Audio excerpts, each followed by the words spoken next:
Chapter 1. Breaking Point. The fluorescent lights of the 24-hour diner buzzed overhead like angry wasps, casting a sickly yellow glow over the cracked vinyl booths. Marisol Chen wiped down the counter for what felt like the 1,000th time that shift, her hands moving on autopilot while her mind calculated hours and dollars with grim precision. 6 a.m. to 2 p.m. at the diner, 30-minute bus ride. 3 p.m. to 11 p.m. at the hotel cleaning service. Another bus ride home, 4 hours of sleep if she was lucky. Repeat, 7 days a week for the last 8 months. Order up, Mari. Tony's gruff voice cut through her fog of exhaustion. She grabbed the plates, pancakes, eggs, bacon for table 7, and forced her face into something resembling a smile. Her feet screamed in protest with every step. She'd developed blisters on top of her blisters, but new shoes weren't in the budget. Nothing was in the budget except her mother's, medical bills, and the mountain of debt the cancer treatment had created. Table 7 was occupied by a single man in an expensive suit that looked utterly out of place in this greasy spoon. He'd been nursing the same cup of coffee for an hour, typing away on a laptop, seemingly oblivious to his surroundings. Probably some tech bro slumming it for the authentic experience before heading back to his high-rise apartment. Pancakes, Marisol said flatly, setting the plate down. She didn't have energy for her usual cheerful waitress routine. The man looked up, and for a moment, their eyes met. His were a striking dark gray, intense and searching in a way that made her uncomfortable. Like he could see right through her carefully maintained mask of, "I'm fine," to the bone-deep exhaustion underneath.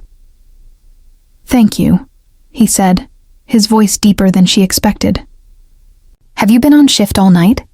"None of your business," she wanted to say. Instead, she managed, "Just since 6. Can I get you anything else? When does your shift end?" The question was so unexpected that Marisol's exhausted brain took a moment to process it. 2 o'clock, why? He frowned, glancing at his expensive watch. "That's 7 hours from now." "Congratulations. You can tell time." The words came out sharper than intended, but she was too tired to care about customer service platitudes. Something flickered in his expression. Concern? Curiosity? She couldn't tell and didn't have the energy to figure it out. "Will you be all right?" The genuine worry in his tone caught her off guard. Most customers didn't see her as a person, just a body that brought them food. "I'm always all right," she said, which was both true and a complete lie. She turned to leave, but the room tilted suddenly. The floor seemed to rush up to meet her, and she grabbed the edge of the booth to steady herself. The man was on his feet instantly, his hand gripping her elbow with surprising gentleness. "When did you last eat?" he demanded. Marisol tried to remember.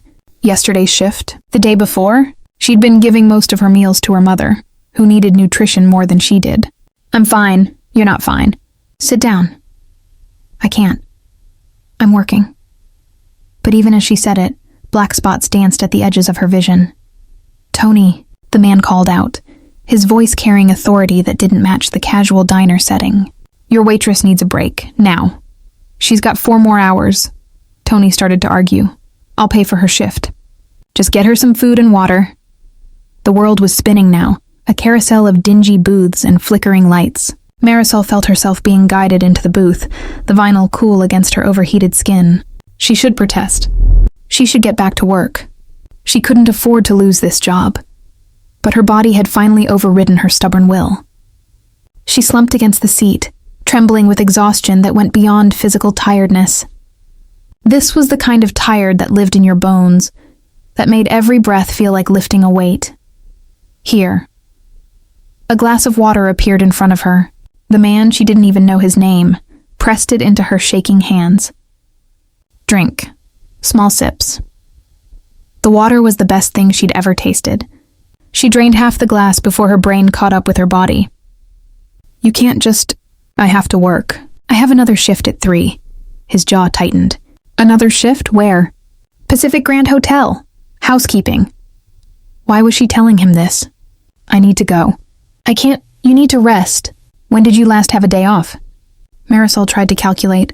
Days blurred together into an endless stream of dirty dishes and unmade beds. "I don't know. March, maybe April." It was July. The man's expression darkened into something fierce and protective. "That's it. You're not going to another shift today. You don't get to tell me what to do. Marisol tried to stand, but her legs wouldn't cooperate. Panic fluttered in her chest.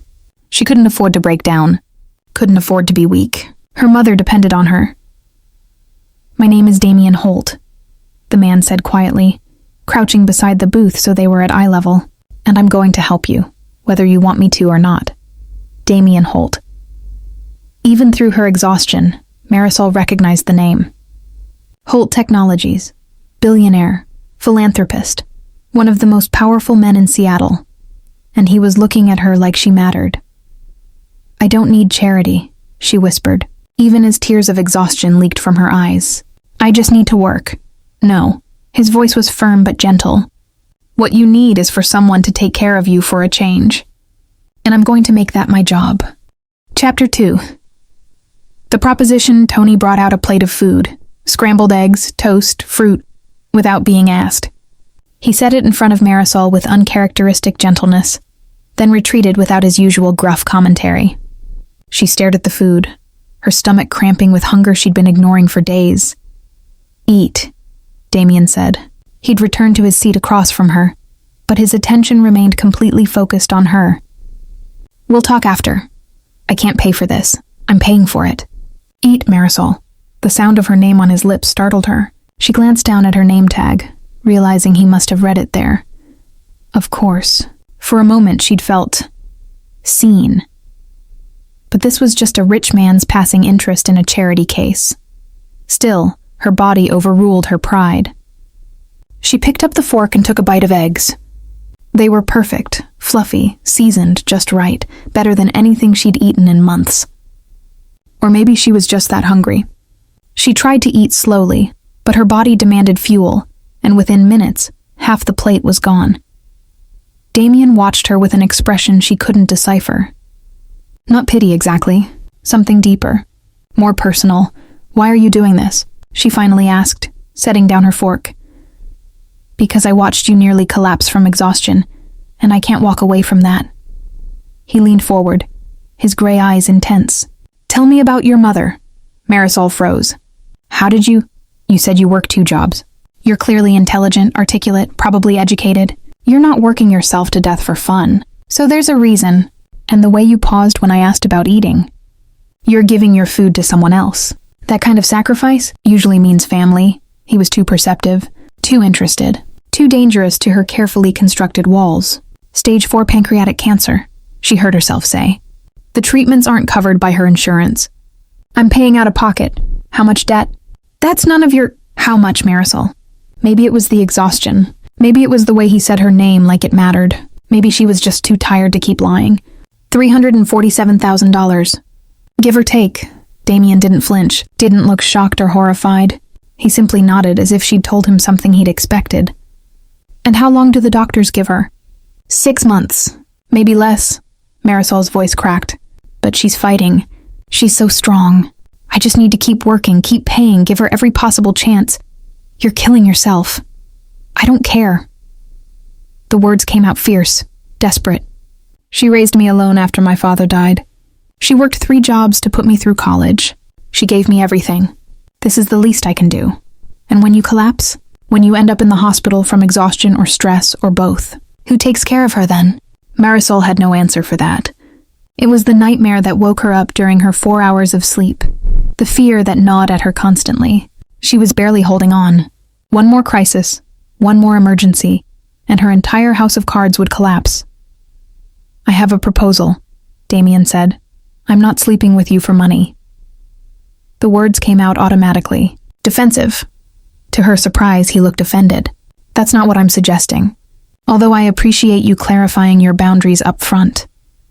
He pulled out his phone, typed something quickly, then looked back at her. I need someone to manage my personal life.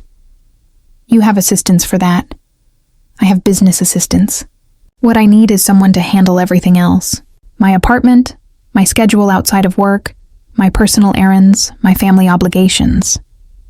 He was making this up as he went along. She could see the wheels turning in his mind. It's a full-time position, 60 hours a week, but on a flexible schedule. You'd live in my guest house, full room and board included. Salary of $200,000 a year, plus benefits and a signing bonus. Marisol's brain stuttered to a halt. $200,000. That was more than both her jobs combined made in 3 years. Why? She whispered. Because you're clearly capable, intelligent, and have a work ethic that puts most people to shame. Because I need help and you need money. Because I watched you almost pass out from exhaustion and I can't unsee that. His voice softened. Because I want to help. And this way, you can accept it without it being charity. This is absolutely charity dressed up as a job offer. Maybe. Does it matter? Yes, no, Marisol didn't know anymore. Her pride said to refuse, to walk away, to keep struggling on her own. But her exhausted body and her mother's medical bills and the tiny, desperate hope blooming in her chest said otherwise. I don't know you, she said carefully. That's fair. Here.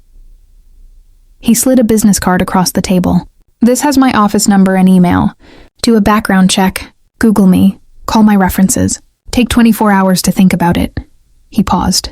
But in the meantime, you're not going to your hotel shift. I already called and told them you had a family emergency.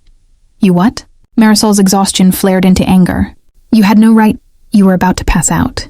I had every right to keep you from hurting yourself. His voice was calm but implacable. I'm sending a car to take you home. You're going to sleep. Tomorrow, when you're thinking clearly, you can be angry with me. You can turn down my offer. You can do whatever you want. But today, right now, you're going to accept help. I don't take orders from you. Consider it a practice run for the job. There was the faintest hint of humor in his eyes. If you're going to work for me, you'll need to get used to me being annoyingly persistent about your well-being.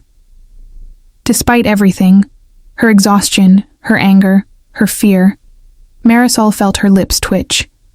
You're serious about this? Completely serious. He stood, pulling out his wallet and leaving several $100 bills on the table.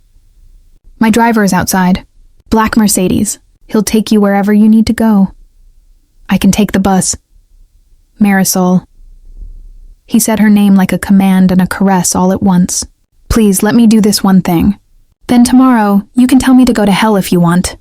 She should refuse. Should cling to her independence, her pride, her stubborn insistence that she could handle everything alone. But she was so tired, so desperately, achingly tired. Okay, she whispered. Something in Damien's expression softened. Thank you for trusting me this much. As Marisol stood, steadier now with food in her stomach, and made her way toward the door, she felt his eyes on her back. At the threshold, she turned back. He was still watching her, his expression unreadable but intense. Why do you really care? She asked. For a long moment, he was silent. Then, because I used to be you.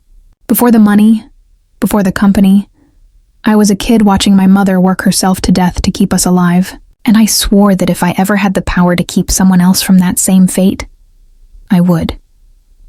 His voice dropped, raw and honest. I couldn't save her. Maybe I can save you. Marisol's breath caught in her throat. She nodded once, unable to speak past the lump of emotion, and walked out into the morning sunlight. The Mercedes was exactly where he said it would be. The driver opened the door without question, and she sank into leather seats softer than her own bed. As the car pulled away from the curb, she caught a glimpse of Damien through the diner window, still watching her leave. Tomorrow, she'd think clearly. Tomorrow, she'd analyze this offer from every angle, look for the catch, protect herself from being hurt. But today, for the first time in 8 months, Marisol Chen was going home to sleep. Chapter 3. Research and Revelation. Marisol slept for 14 hours straight. When she finally woke, it was dark outside, and for a panicked moment, she couldn't remember where she was or what day it was. Then it all came rushing back. The diner, Damien Holt, the impossible job offer. She grabbed her phone, expecting angry messages from Tony and her hotel supervisor. Instead, she found a text from an unknown number. Your shifts at both jobs have been covered for the next 3 days. Rest. Think about my offer. No pressure. How had he gotten her number? How had he covered her shifts? And why did the lack of pressure somehow make her feel more pressured? Marisol dragged herself out of bed and checked on her mother. Isabel Chen was asleep in the next room, her breathing shallow but steady. The hospice nurse who came by twice a week had left a note. Vitals stable. She's been asking for you. Remember to take care of yourself too, honey.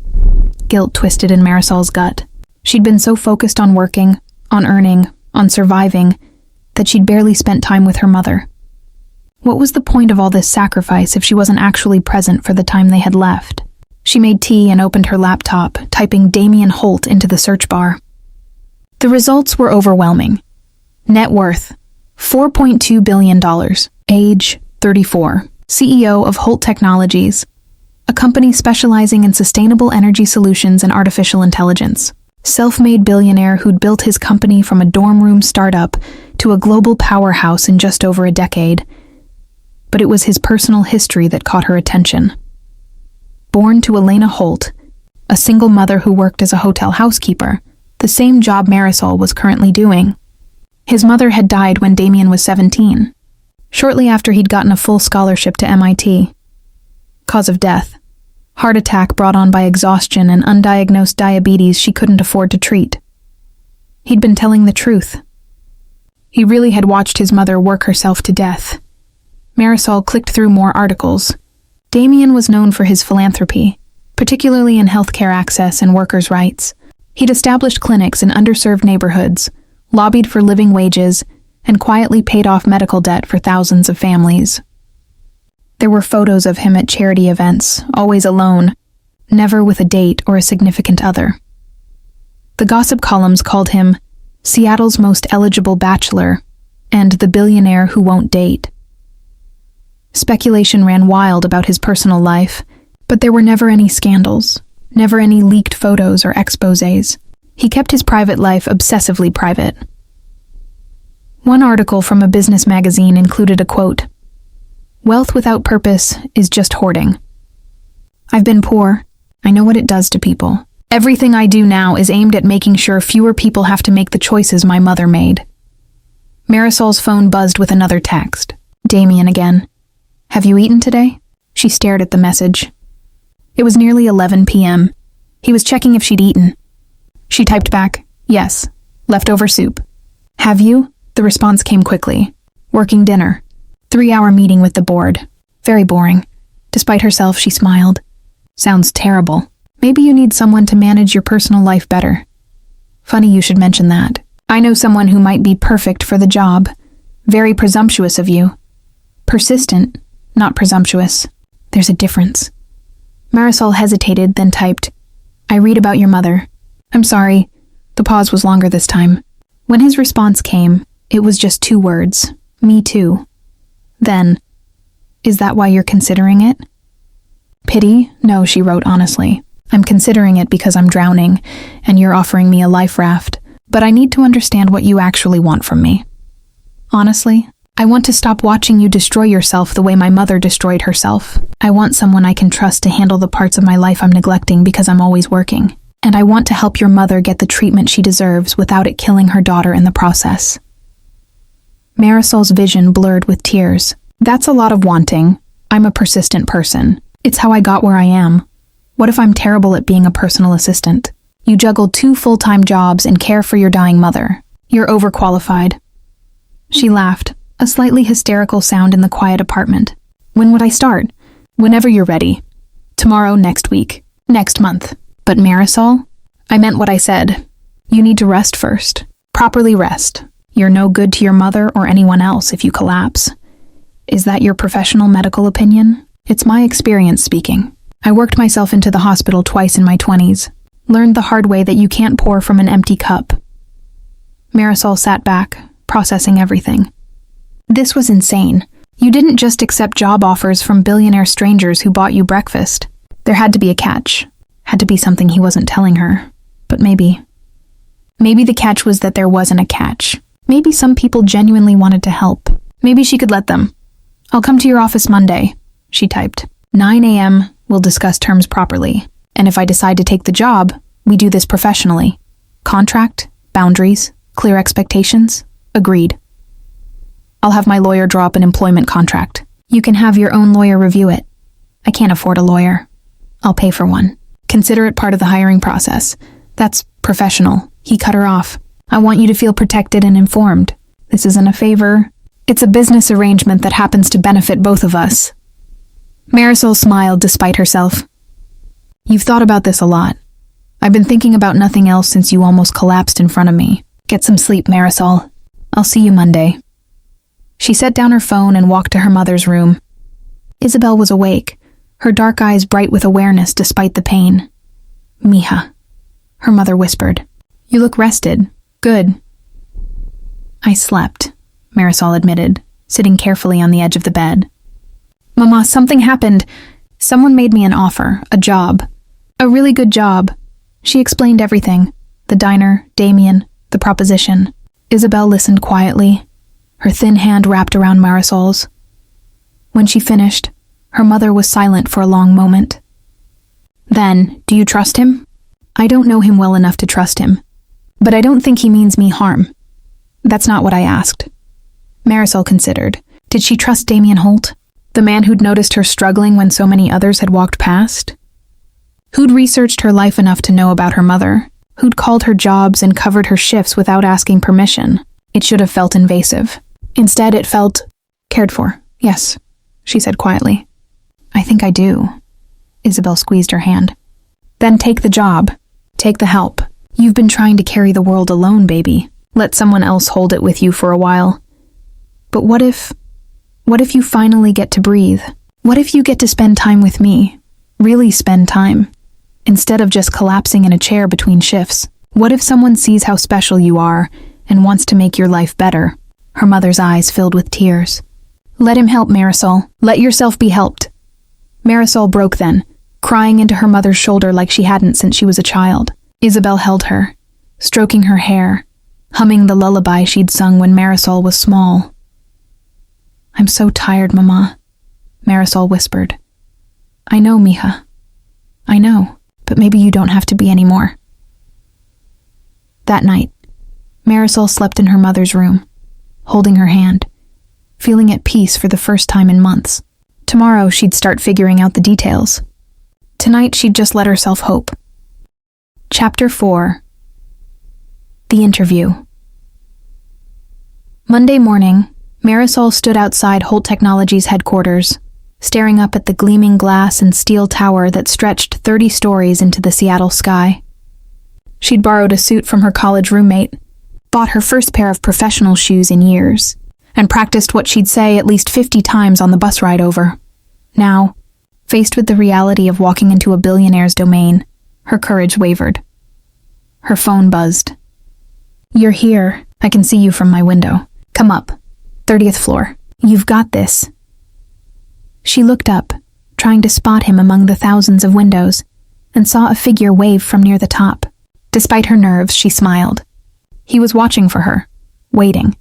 The lobby was all marble and modern art, intimidating in its expensive perfection.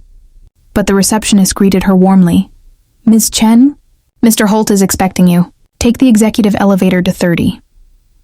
The elevator ride was smooth and silent, giving Marisol time to panic properly. What was she doing? She was a waitress and housekeeper, not a personal assistant to a billionaire. She'd never managed anyone's life but her own, and she was barely succeeding at that. The doors opened to reveal a reception area that was somehow both luxurious and welcoming. Warm wood, comfortable seating, plants that looked actually alive. A woman in her 50s stood from behind a desk, smiling. Marisol? I'm Patricia, Damien's executive assistant. He's finishing up a call, but he asked me to get you settled with coffee and the contract documents. Your attorney is already in the conference room. My attorney? Mr. Holt retained Marissa Cohen from Brennan & Associates to review your employment contract. She's excellent. Represented me when I negotiated my own contract here. Patricia's smile was genuine. Between you and me, Damien's one of the good ones. Demanding, yes, but fair. And if he's offering you a position, it's because he genuinely believes you're the right person for it. Marisol followed Patricia to a glass-walled conference room, where a sharp-looking woman in her 40s was reviewing papers. She stood, extending her hand. Marisol Chen? Marissa Cohen. I've reviewed Mr. Holt's proposed employment contract, and I have to say, it's one of the most generous offers I've seen. She gestured to the document spread across the table. But let's go through it line by line so you understand exactly what you're agreeing to. For the next hour, Marissa walked her through every clause. The salary was indeed $200,000 annually. The signing bonus was $50,000, paid immediately upon acceptance. Health insurance, comprehensive, covering pre-existing conditions. The position included housing in the guest house on Damien's property, or a housing allowance if she preferred to live elsewhere. Use of a car, a discretionary budget for anything related to managing his personal life. This clause here, Marissa tapped the paper, specifies your working hours. It says flexible 60 hours per week, but includes provisions that you cannot be expected to work more than 6 consecutive days without a day off, and you must have at least 8 hours between shifts unless it's an emergency. That's specific. Mr. Holt was very specific about it. He also insisted on this section. Marissa flipped to another page. Your mother's medical expenses will be covered under the company's healthcare plan, retroactively applied to all debt incurred in the last 12 months. Additionally, you'll have access to the company's network of medical specialists at no cost. Marisol's breath caught. That can't be standard. It's not. But Mr. Holt was insistent. He structured it as a healthcare benefit extension for family members, which is unusual, but not unprecedented. Marissa's expression softened. Look, I don't know what your relationship with Mr. Holt is, but this contract is designed to protect you, not trap you. There's a 6-month probation period where either party can terminate without cause, but you'd keep the signing bonus and a prorated salary. After that, you'd need cause for termination, but he'd need to provide 6 months severance. This is a legitimate employment offer with unusually generous terms. The door opened, and Damien walked in. He'd traded his suit jacket for just shirt sleeves, looking somehow both professional and approachable. His eyes went directly to Marisol. How are we doing? He asked. Ms. Cohen has been very thorough, Marisol managed. Good. That's what I'm paying her for. He sat across from her, and Patricia appeared with coffee. Any concerns? This is too much, Marisol said bluntly. The salary alone is generous, but my mother's medical expenses? That's a reasonable healthcare benefit, Damien interrupted smoothly. Marissa, is there any legal issue with that clause? None. It's generous but structured legitimately. Then it stays. He looked at Marisol. I told you I wanted to help. This is how I can help, while still making it a professional arrangement. You work for me, you get benefits. That's how employment works. Most people don't get their entire family's medical debt wiped out as a benefit. Most people aren't working for me. His tone was mild but final. Is there anything else in the contract you want to negotiate? Marisol looked at the papers, then at Marissa, who nodded encouragingly. The living situation. I'd need to stay close to my mother. The guest house is 15 minutes from your current apartment. You could visit daily, or she could move to the main property if she'd be more comfortable. There's a full apartment on the first floor with wheelchair access and space for medical equipment. He paused. I had my facilities manager check it out. It's currently empty. You're offering to house my mother too? I'm offering you a living situation that works for your life. If that means having your mother nearby, then yes. He leaned forward. Marisol, I meant what I said. I want to make your life easier, not more complicated. Whatever you need to make this work, we'll figure it out. She felt tears threatening and blinked them back. Why are you doing this? Because I can. Because you need it. Because watching you struggle when I have the resources to help feels morally wrong. His voice gentled.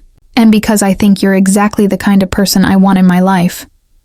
Someone real. Someone who understands what matters. Marissa cleared her throat diplomatically. Perhaps I should give you two a moment to discuss the personal aspects while I finalize the contract language. She left, and suddenly the room felt much smaller. Damien hadn't moved. But Marisol was acutely aware of his presence, his attention, the weight of what he was offering. I'm not going to be what you expect, she said quietly. I don't know how to be a personal assistant to a billionaire. I don't know your world. I don't want someone who knows my world. I have plenty of those people. I want someone who'll tell me when I'm being an idiot, who'll make sure I eat lunch, who'll remember my sister's birthday, who'll drag me out of the office before midnight. He smiled slightly. I want someone who'll treat me like a person, not a bank account. I can do that, Marisol admitted. The telling you're an idiot part comes naturally. His smile widened. See? You're perfect for the job already. When would I start? When's your mother's next treatment cycle? The question surprised her. Thursday.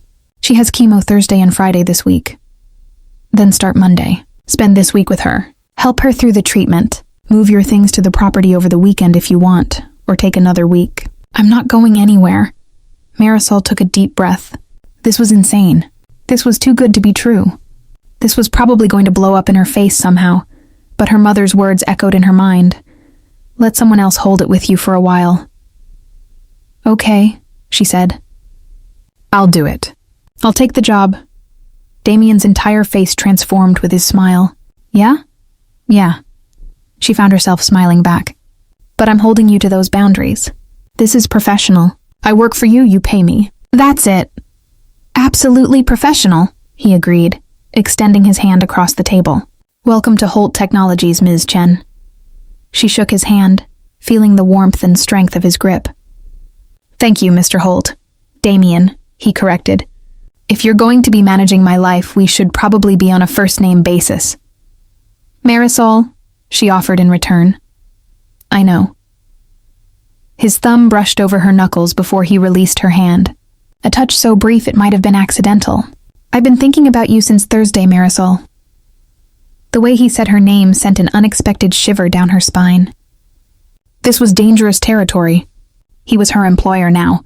She couldn't afford to misread professional kindness for personal interest, but the way he looked at her suggested he wasn't thinking about their relationship as purely professional either. Marissa returned with the finalized contracts, breaking the moment. Marisol signed where indicated, her hand steady despite her racing heart. When it was done, Damien produced a check, the signing bonus, already written out. $50,000, Marisol whispered, staring at more money than she'd ever seen in one place. Deposit it today. Your mother's medical bills will be taken care of by end of week. I'll have Patricia coordinate with her treatment center. He stood. Do you want to see the property?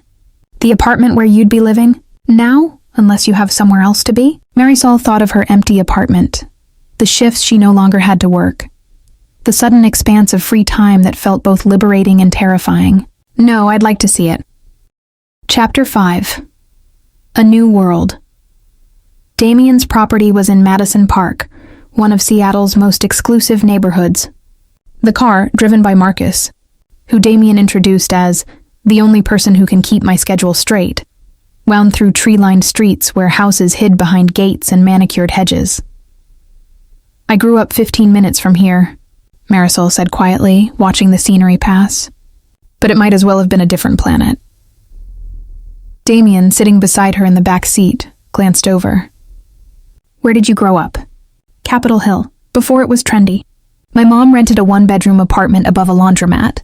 I slept on the couch until I was 12 and she saved enough for a 2-bedroom. She smiled at the memory. I thought we were rich when we got that second bedroom. My mom and I lived in a studio in Belltown, Damien said. We shared a Murphy bed. When I got my scholarship to MIT, she cried because I'd finally have my own room in the dorms. His voice was distant. She never got to see me graduate. Heart attack 3 weeks into my first semester. Marisol's chest tightened. I'm sorry. I dropped out for a year. Worked 3 jobs, saved every penny, went back when I realized the best way to honor her was to finish what she'd sacrificed for. He looked out the window. Started coding in my dorm room. Built the first prototype of our energy algorithm. Dropped out again, this time to build the company. Made my first $1 million at 23. That's incredible. It's lonely, he said simply. Money solves problems, but it doesn't give you back the people you lost. Doesn't make you less angry that they died because they couldn't afford health care. Doesn't change the fact that my mother was 41 and worked herself to death cleaning rich people's toilets. The bitterness in his voice was raw, real. This wasn't the polished billionaire from the news articles. This was someone who still carried the weight of loss and rage and guilt. Is that why you noticed me? Marisol asked. Because I reminded you of her? Damien turned to face her fully. No. I noticed you because you looked like someone drowning who was too proud to call for help. I noticed you because when you thought no one was watching, Your mask slipped, and I saw someone in pain." He paused. "I noticed you because you're 28 years old, and you shouldn't have to live the way you've been living." No one should. The car turned through a gate, and Marisol's breath caught. The property was stunning. A modern house of glass and wood that somehow felt warm despite its size, surrounded by gardens that looked like they belonged in a magazine. But Damien pointed to a smaller structure beyond the main house. That's the guest house. 2 bedrooms, full kitchen, private entrance. You'd have complete privacy. Marcus stopped the car near the guest house, and Damien led her inside. The space was beautiful. Hardwood floors, huge windows overlooking the garden, furniture that looked comfortable rather than just expensive. It felt like a home, not a display. "The main apartment I mentioned is in the big house," Damien said, leading her back outside and toward the main building. "First floor accessible entrance. Let me show you." The apartment was even more impressive, spacious and bright, with wide doorways and a bathroom clearly designed for accessibility. There was room for a hospital bed, medical equipment, space for nurses to move around comfortably. "My mother could live here?" Marisol's voice was barely a whisper. "If she wants to. If it would make things easier for both of you." Damien leaned against the doorframe. "I'm not trying to control your life, Marisol. I'm trying to make it possible for you to actually have one. You can't work for me effectively if you're exhausted from commuting and worried about your mother being alone. This is too much. This is practical." He pushed off the doorframe. "Think about it. Discuss it with your mother. There's no rush on that decision." They walked back through the main house, and Marisol couldn't help but notice details. Photos on the mantle of a woman who must have been his mother. Books stacked on every surface. A kitchen that looked actually used. This wasn't some sterile bachelor pad. It was a home that felt lived in, if lonely. "You live here alone?" she asked. "Just me. I have a housekeeper who comes 3 times a week, a chef who meal preps on Sundays. Marcus lives in the city but spends half his time here anyway because I'm terrible about leaving the office." Damien smiled ruefully. "I have a bad habit of working until I forget to eat or sleep." Sounds familiar. Which is why I need someone to manage that. Someone who understands the difference between productivity and self-destruction. He led her to his office, a sun-filled room with floor-to-ceiling bookshelves and a desk that looked out over the garden. "This is where I work when I'm not at the office, which is more often than my board would like." "What exactly would my job entail?" Marisol asked. "Day to day, I mean," Damien considered, "making sure I maintain some semblance of work-life balance. Coordinating with Patricia on my schedule, but focusing on personal rather than business obligations. Planning meals, managing the household staff, handling family matters. I have a younger sister in California who I'm terrible about keeping in touch with. Basically being the person who makes sure I'm living, not just existing." That sounds like a therapist, not an assistant. Maybe I need both. He grinned. "But I have a therapist. What I need is someone in my daily life who will call me out when I'm being self-destructive." "You really thought this through." "I had 4 days while you were resting. I thought about nothing else." He sobered. "I know this seems sudden. I know you probably think I'm crazy or have ulterior motives. But the truth is, I saw someone struggling, and I have the resources to help. That's all this is." Marisol studied him.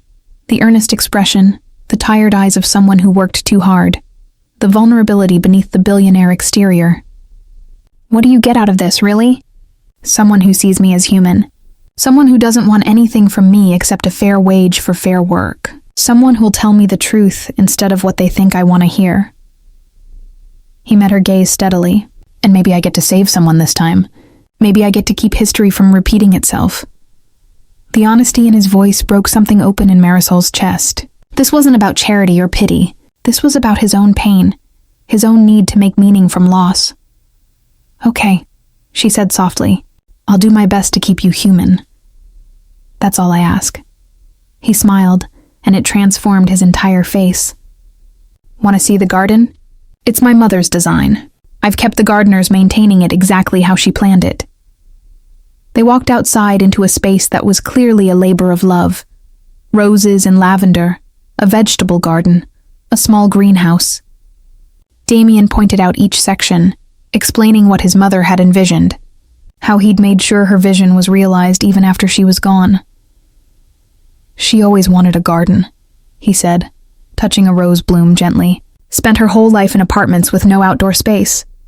When I bought this property, the first thing I did was hire someone to design this based on sketches she'd made in notebooks. She never got to see it, but..." He trailed off. "She'd love it," Marisol finished. "It's beautiful." They stood in comfortable silence, the Seattle afternoon soft around them. For the first time in months, Marisol felt herself breathe fully, felt the constant knot of anxiety in her chest loosen slightly. "Thank you," she said, "for all of this, for seeing me, for caring." Damien looked at her, something intense and unreadable in his gray eyes. "Thank you for letting me, for trusting me enough to accept help. I'm not good at that. Accepting help, I know. Neither am I," he smiled slightly. "We'll figure it out together." Marcus drove her home an hour later, her head spinning with everything she'd seen and learned.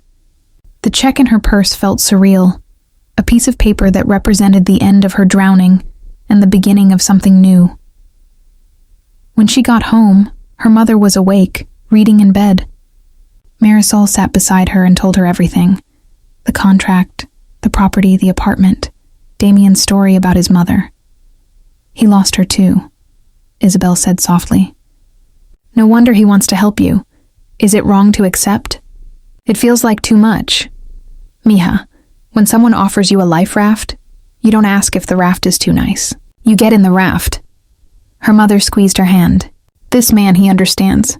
He knows what it's like. Let him help. Let us both have some peace in the time we have left.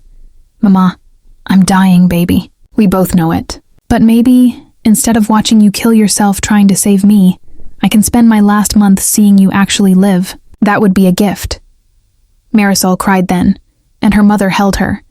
And for the first time since the diagnosis, she let herself feel something other than desperate determination. She let herself feel hope. Chapter 6.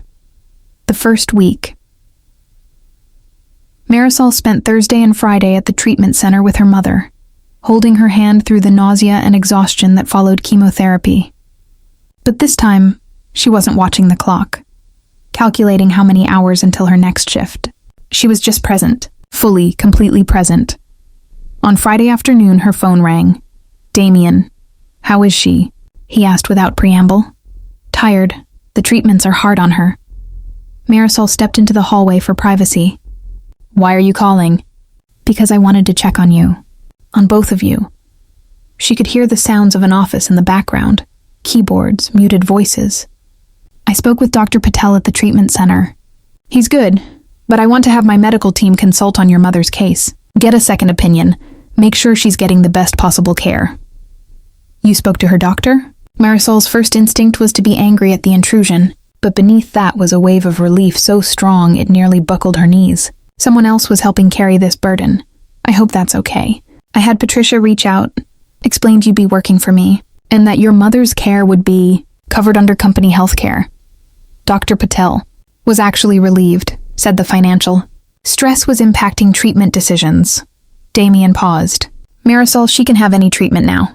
Clinical trials, experimental therapies, whatever might help. Money is no longer a factor in her care." Marisol leaned against the wall, tears streaming down her face. "I don't know how to thank you. You don't have to thank me. This is what I should have been able to do for my mother. Let me do it for yours." His voice was rough with emotion. "How are you holding up?" "Better, I'm actually sleeping. I'm here with her, not worrying about shifts or bills. I'm just here." "Good. That's how it should be." She heard someone speak to him in the background, his muffled response. "I have to go, board meeting. But call me if you need anything. Anything at all. Damien?" "Yeah? Thank you. For everything." "You're welcome. Get some rest, Marisol." That evening, Dr. Patel came to her mother's room with a new doctor, Dr. Sarah Chen from Seattle Cancer Care Institute, one of the top oncologists in the country. "Ms. Chen," Dr. Sarah said warmly, "I've reviewed your mother's case at Mr. Holt's request. I'd like to discuss some options that weren't previously available due to cost constraints." For the next hour, they talked about treatments Marisol had researched but never dared hope for. Immunotherapy, a clinical trial showing promising results for her mother's specific cancer type. Pain management that went beyond the basics. I won't lie to you, Dr. Sarah said gently. These treatments aren't cures, but they might give you more time, better quality time, and there's always the chance, however small, of remission. More time, better time, a chance. Marisol looked at her mother, saw the same fragile hope blooming in her eyes. Yes, Isabel said firmly. We'll try. We'll fight. Saturday, Marisol began moving her belongings to the guest house. It didn't take long. She didn't own much. Clothes, books, a few photographs. Her entire life fit in 6 boxes and 2 suitcases. Damien appeared around noon, dressed in jeans and a t-shirt that made him look younger, more approachable. Need help? You're a billionaire. You don't have to help me move. I'm a person who's here and has hands. Let me help. He picked up a box without waiting for permission. Besides, I want to make sure you're settling in okay. They worked in comfortable silence, carrying boxes from Marcus's car to the guest house. Damien was surprisingly practical, asking where she wanted things, helping her arrange furniture, making sure she had everything she needed. The main house has a full pantry and fridge, he said. Help yourself to anything. Or there's a grocery allowance if you want to stock your own kitchen. I can cook for myself. I know, but you don't have to anymore. He leaned against the counter. That's the point of all this, Marisol. You don't have to do everything alone anymore. She busied herself unpacking books to avoid the intensity of his gaze. This is going to take some getting used to. I know. Take your time. He moved to help her shelve books, and their hands brushed as they both reached for the same volume. The contact sent a spark through her that had nothing to do with gratitude, and everything to do with the way he looked at her. Like she mattered, like she was fascinating, like she was more than her struggles. Damien, she said carefully, we should talk about boundaries. He went still. Okay, I work for you. That means this needs to stay professional, no matter what either of us might feel or think we feel. She forced herself to meet his eyes. I can't risk this job. My mother's life depends on it. So if there's any part of you that's interested in me as more than an employee, we need to address it now. For a long moment, he was silent. Then, you're right. We do need to address it. He set down the book he was holding. I am interested in you, Marisol. Not just as an employee. From the moment I saw you in that diner, something clicked. But you're also right that this situation is complicated. Your job should never depend on anything personal between us. Then we keep it professional. Agreed. But Marisol? He stepped closer, his voice dropping. I'm going to be honest with you always. And the honest truth is that I like you. I respect you. I'm attracted to your strength and your vulnerability and the way you keep fighting even when you're exhausted. But I would never ever use my position or your job as leverage. If something develops between us, it'll be because we both want it. And it'll be separate from your employment. Can you trust that? She searched his face, looking for deception or manipulation. Found only sincerity. I can try. That's all I ask. He smiled, stepping back to a professional distance. Now your boss has some questions about his schedule for next week.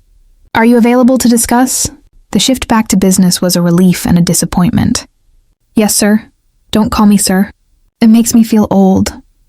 He pulled out his phone, showing her his calendar. This is the chaos you'll be managing. Patricia handles the business side, but I need you to make sure I'm eating, sleeping, and occasionally seeing daylight. His schedule was insane. Meetings from 7 a.m. to 8 p.m., often later. Back-to-back obligations with no breaks, no time for meals, barely time to breathe. This is unsustainable, Marisol said bluntly. I know. Fix it. I'm serious. You'll burn out working like this. I know, he repeated more quietly. That's why I need you. She studied the calendar, already forming a plan. Starting Monday, you get a lunch hour. Blocked out, non-negotiable. Breakfast at home before you leave. And nothing scheduled after 8 p.m. unless it's an emergency. My board will fight you on that. Then they can deal with me. She met his challenging look with one of her own. You hired me to manage your personal life. This is me managing. Unless you want to fire me on my first day? His grin was fierce and approving. I knew you'd be perfect. Okay, Ms. Chen, you win. Restructure my schedule however you think best. They spent the next hour going through his calendar. Marisol ruthlessly cutting unnecessary meetings and building in time for him to actually live. Damien watched her work with what looked like fascination and relief. "You're good at this," he said. "I'm good at seeing when someone's destroying themselves. Takes one to know one." She saved the updated calendar. "There, you're now a human being with reasonable working hours. My board is going to hate you." "Good. Someone should advocate for you." She realized what she'd said and blushed. "As your employee, someone should advocate for you as your employee." "Right, as my employee." But the way he looked at her suggested he was thinking about her as much more than that. This was dangerous. This spark between them. This connection that had nothing to do with employment and everything to do with seeing each other's pain and recognizing it. But she couldn't afford to act on it. Couldn't risk everything she and her mother needed. So she stood, establishing physical distance. "I should finish unpacking, and you should go enjoy your Saturday. Actually enjoy it, not work. Bossy already. You hired me to be." He left with a smile, but at the door he turned back. "Marisol, I'm glad you're here. I'm glad you said yes." "Me too," she admitted. When he was gone, she sank onto the couch, processing everything. 1 week ago, she'd been drowning. Now she was here, in this beautiful space, with hope for her mother and a job that felt both intimidating and right.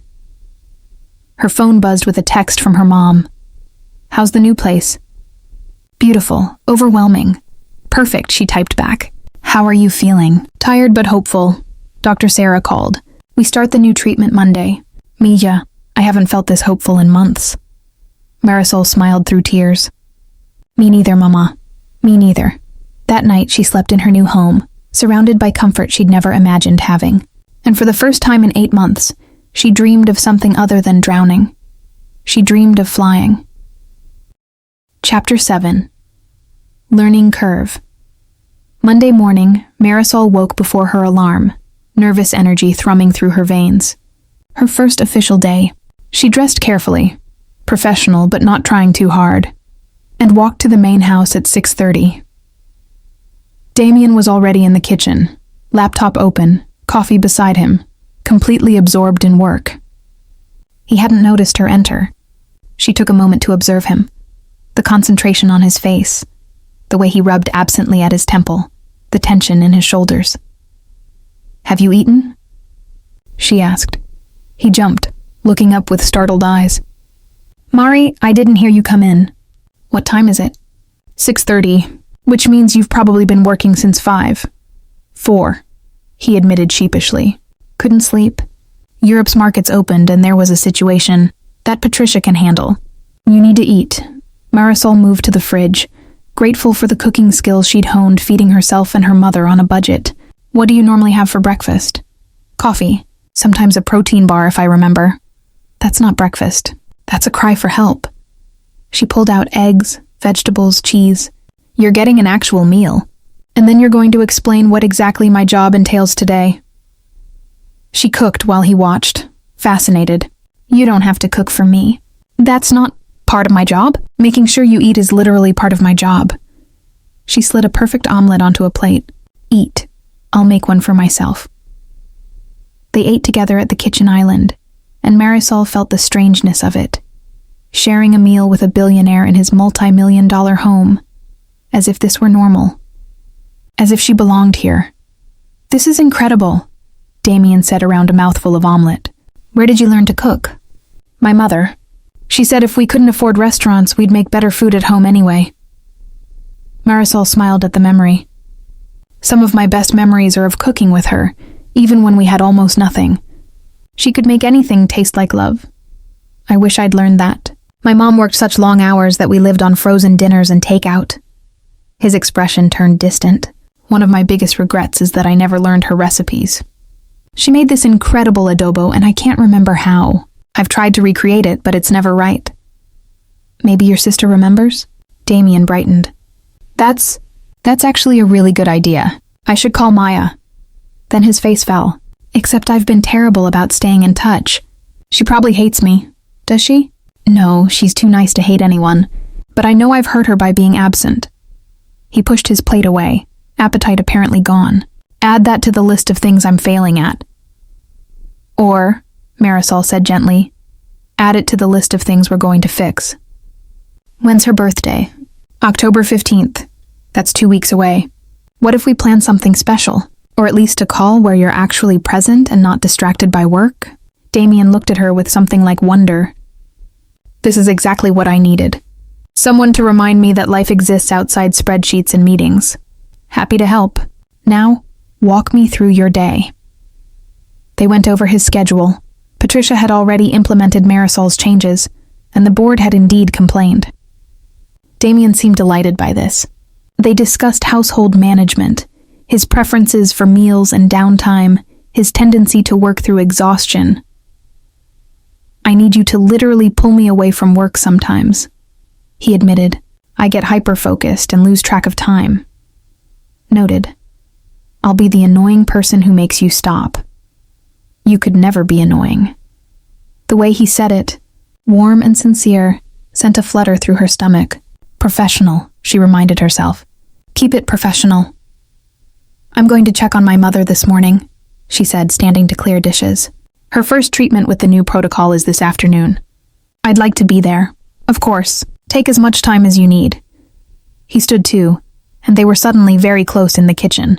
Marisol, your mother's health comes first, always. The job is flexible because life isn't. Thank you. She stepped back, needing distance. I'll be back this evening. Should I plan dinner? Only if you want to. Otherwise, I'll order something. I'll cook. You need actual food. She left before she could do something stupid like touch him, reach for him, close the distance between them that was both professional necessity and personal torture. The treatment center was brighter than before, or maybe Marisol just felt lighter. Her mother was already there, chatting with Dr. Sarah, looking more animated than she had in weeks. Mija, Isabel beamed when she saw Marisol. Dr. Sarah was just explaining the new treatment plan. It sounds so promising. They spent the next hour going over details, the immunotherapy that might boost Isabel's ability to fight the cancer, the pain management that would improve her quality of life, the possibility of enrolling in a clinical trial if she responded well. I won't pretend this will be easy, Dr. Sarah said, but you have options now. Real options. And Mr. Holt has made it clear that cost is not a factor in your care. He's a good man, Isabel said, squeezing Marisol's hand. You found a good man, Mija. He's my boss, Mama. Her mother's knowing smile said she didn't believe that was all there was to it. The treatment took hours. Marisol sat with her mother, reading aloud from Isabel's favorite novel, holding her hand through the discomfort, being present in a way she hadn't been able to afford before. This, she realized, was what Damien had given her. Not just financial stability, but time. The ability to be a daughter, instead of just a desperate breadwinner. Her phone buzzed around 3 p.m. Damien, how is she?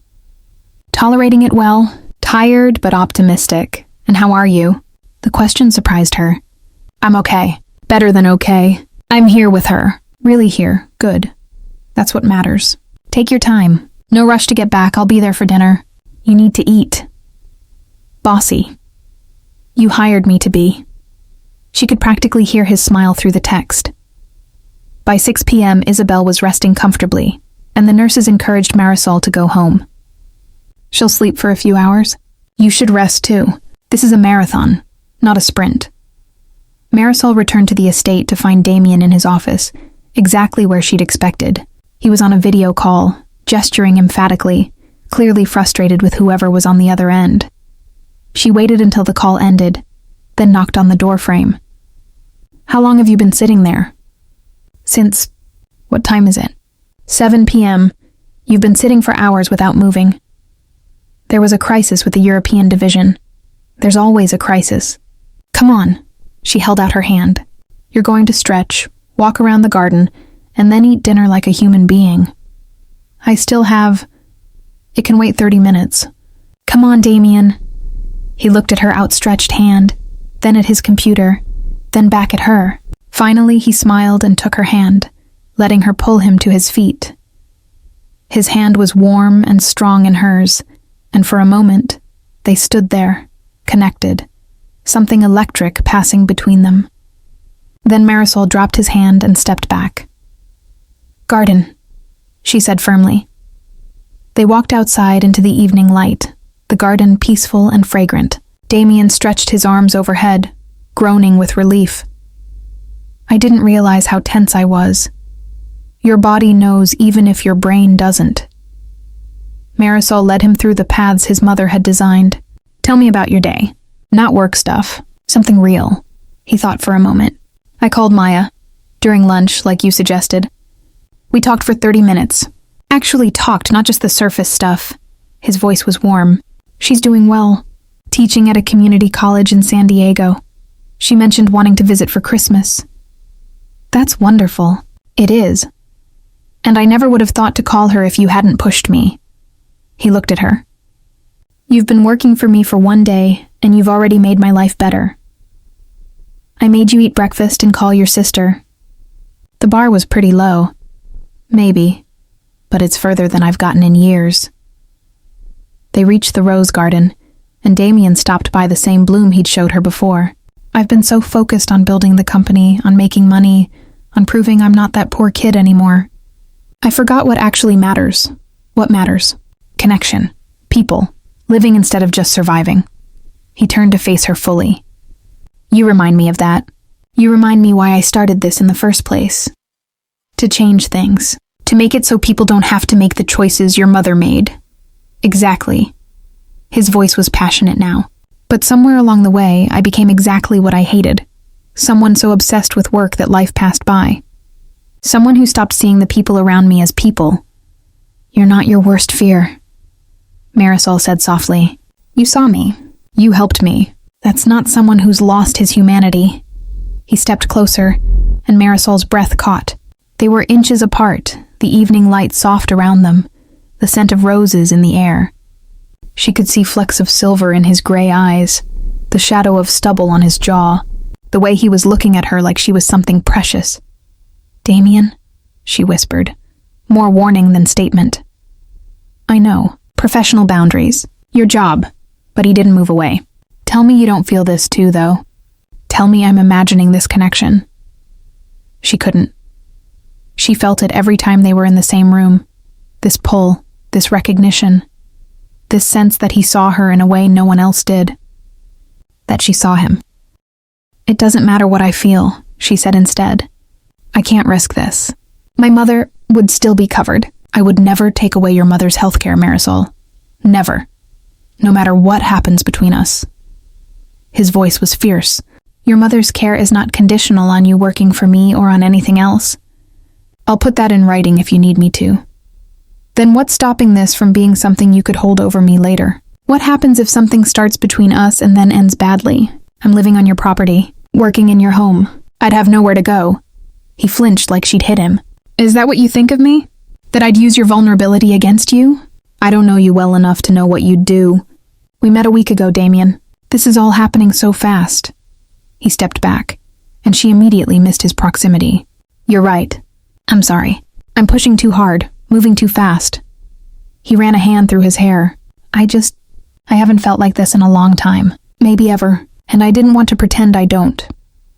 "I'm not asking you to pretend. I'm asking for time, for space to figure out what's real and what's just gratitude and proximity." "Okay. Time. Space. I can do that." He smiled, but it didn't quite reach his eyes. "But for the record, this is real, at least for me." Before she could respond, her phone rang. The treatment center. Her stomach dropped as she answered. "Ms. Chen, your mother is asking for you. She's experiencing some side effects from the new medication. Nothing life-threatening, but she'd like you here." "I'm on my way." She ended the call, already heading back to the house. "I have to go. My mom, I'll drive you," Damien said immediately. "Marcus already went home for the night." "You don't have to. I want to." He was already grabbing keys. "Come on." They drove in tense silence, the charged moment in the garden still hanging between them. But when they arrived at the treatment center, Damien didn't just drop her off. He parked and followed her inside. "You don't have to stay," Marisol said. "I know, but I want to meet her. Your mother, if that's okay." Marisol hesitated, then nodded. Isabel's room was at the end of the hall, and her mother was awake, looking tired but alert. When she saw Marisol, relief flooded her face. "Mija, I'm sorry to worry you. The new medication made me nauseous, but they've given me something for it." Then she noticed Damien behind Marisol. "And who is this?" "Mama, this is Damien Holt, my employer, the man who's been helping us." Isabel's eyes were sharp, taking in every detail. "Come here, let me look at you." To Marisol's surprise, Damien approached without hesitation, taking Isabel's offered hand. "It's an honor to meet you, Mrs. Chen. Ms. Chen." Marisol's father and I were never married, but her tone was warm. "Thank you for what you've done for my daughter. For both of us. Thank you for raising such an incredible woman." Damien's voice was sincere. "Marisol has already made my life better in just one day of working for me." Isabel smiled knowingly. "Has she? How wonderful." They talked for a few minutes, and Marisol watched her mother bloom under Damien's genuine attention. He asked about her life, her work, her favorite memories with Marisol. He listened intently, laughed at her stories, treated her like a person rather than a patient. When the nurses came to check vitals and encouraged them to let Isabel rest, Damien stood. "It was truly a pleasure meeting you." "Come back," Isabel said. "Anytime. I'd like to get to know the man who's taking care of my daughter." Outside, Marisol turned to Damien. "Thank you. For coming in. For talking to her. She's wonderful. I can see where you get your strength." He paused. "And your stubbornness." Despite everything, Marisol laughed. She'd appreciate that comparison. They drove back in more comfortable silence. The tension from earlier eased. At the house, Damien walked her to the guest house door. "Get some rest," he said. "We'll figure the rest out. Whatever it is, we'll figure it out." "Damien?" She stopped him as he turned to leave. "What you said in the garden?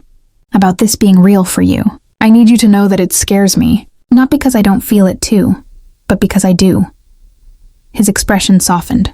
"I know, and I'm not going anywhere. Whenever you're ready, if you're ever ready, I'll be here." He left, and Marisol stood in her doorway, watching him walk back to the main house. She was falling for him.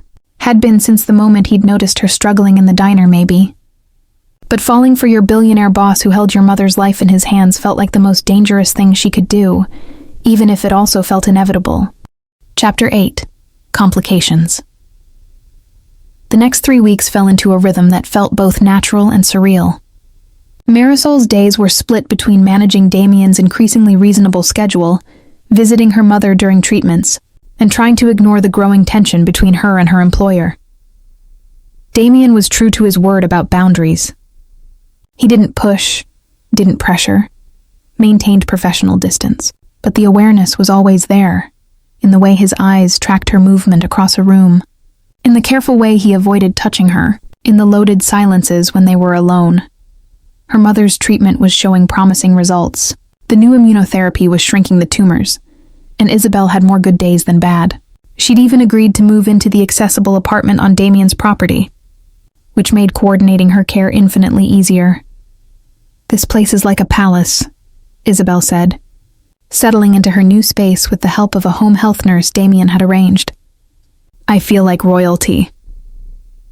"You deserve to feel like royalty," Marisol said, arranging flowers on the bedside table. "And that young man of yours?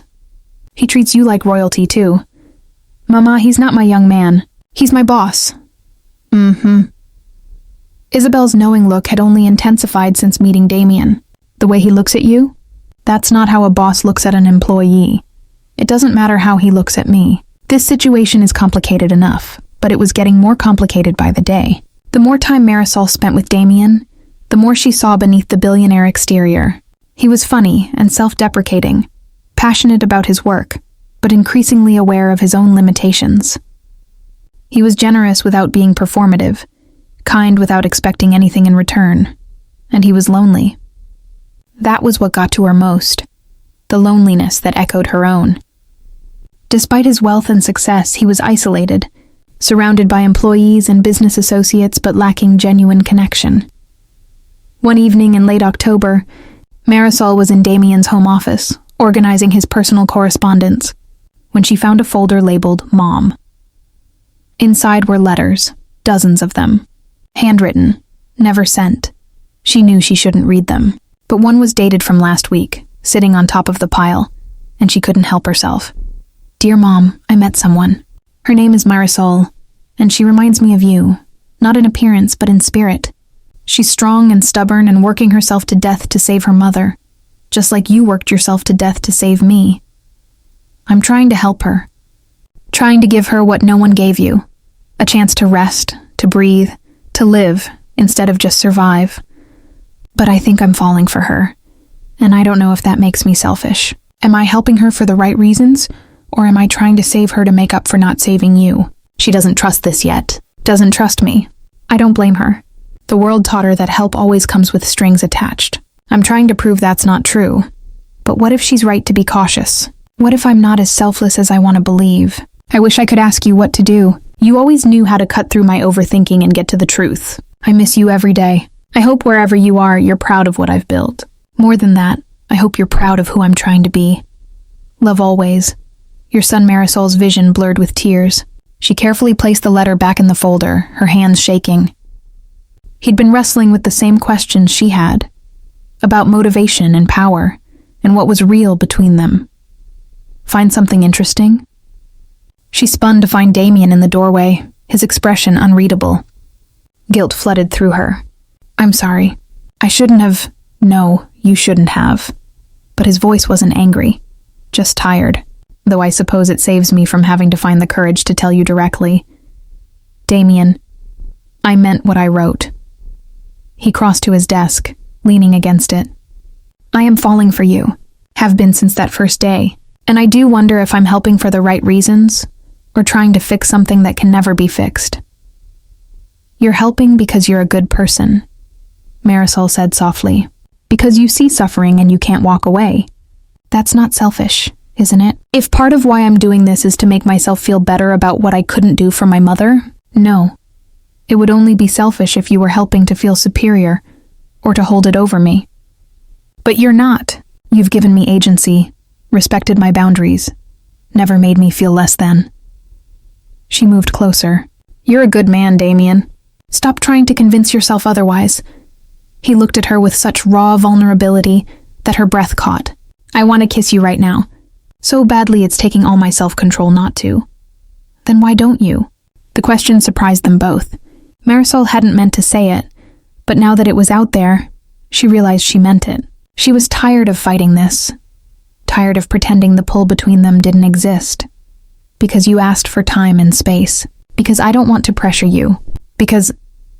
She closed the distance between them and kissed him. For a heartbeat, Damien went completely still, shocked. Then his arms came around her, pulling her close, and he kissed her back with a hunger that matched her own. His lips were soft and demanding, his hands gentle on her back, and Marisol felt like she was falling and flying simultaneously.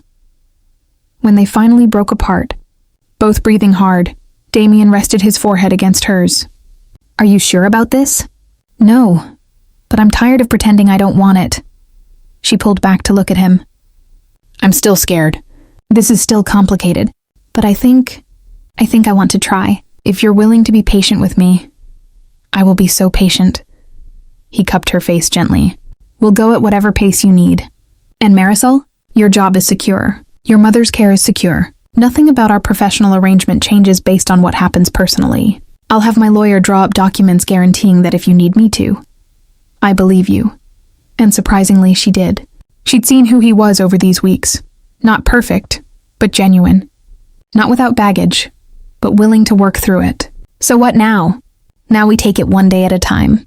We figure this out together. He smiled, that devastating smile that transformed his entire face. And maybe I get to kiss you again? Maybe you do. He did, slower this time, sweeter. And Marisol let herself feel it. The hope, the connection, the possibility of something beautiful growing from their shared pain. When they finally pulled apart, Damien kept her close, his arms around her waist. Stay for dinner?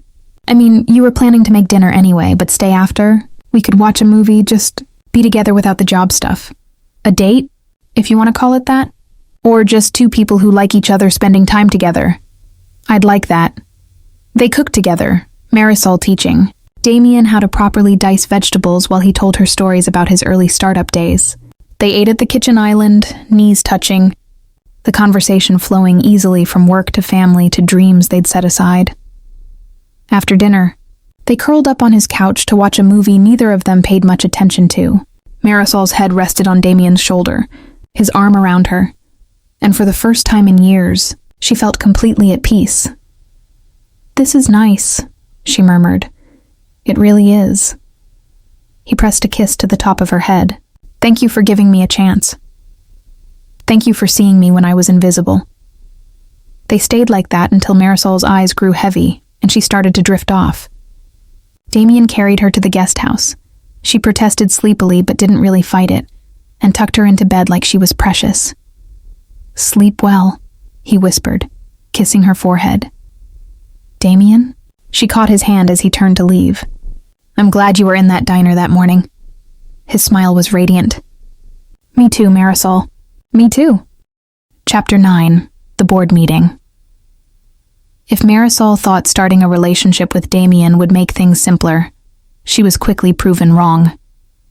The complication came not from within their relationship. That part was surprisingly easy, natural, but from the outside world, specifically from Damien's board of directors. It started with whispers. Staff members who'd been warm and welcoming suddenly grew distant. Patricia, usually an ally, began giving Marisol concerned looks.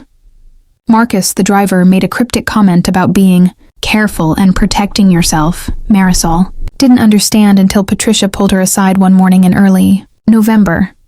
"There's going to be a board meeting this afternoon," Patricia said quietly, "about you and Damien. Someone saw you two together at the garden fundraiser last week and started asking questions."